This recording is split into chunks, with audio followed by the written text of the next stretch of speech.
आदत से पहले पहले खून बंद होने पर नमाज और इसी तरीके से शौहर का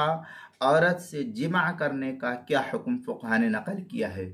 चुनांचे फतावा शामी की इबारत, फतावा हिंदिया, फतावा शामी और मराक़िल फ़लाह वगैरह की इबारत को देखने से ये बात मालूम होती है कि अगर किसी औरत की आदत मसलन 5 दिन खून आने की है, किसी औरत को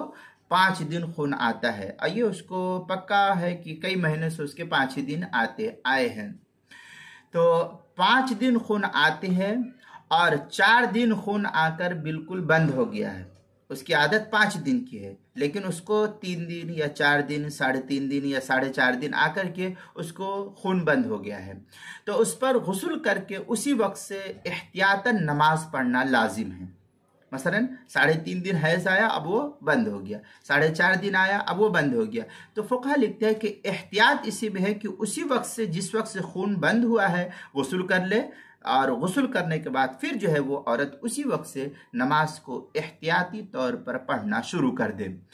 मगर जब तक अय्याम आदत पूरे ना हो जाए, जिमा की इजाज़त शरीयत ने नहीं दी है। इसलिए जिमा करने से शौहर को परहेज करना चाहिए और औरत को अपने शौहर को करीब करने से रोकना चाहिए। चुनांचे फतावा हिंद में है, लव इनक़ता दमुहा दून आदतुहा यकरहु,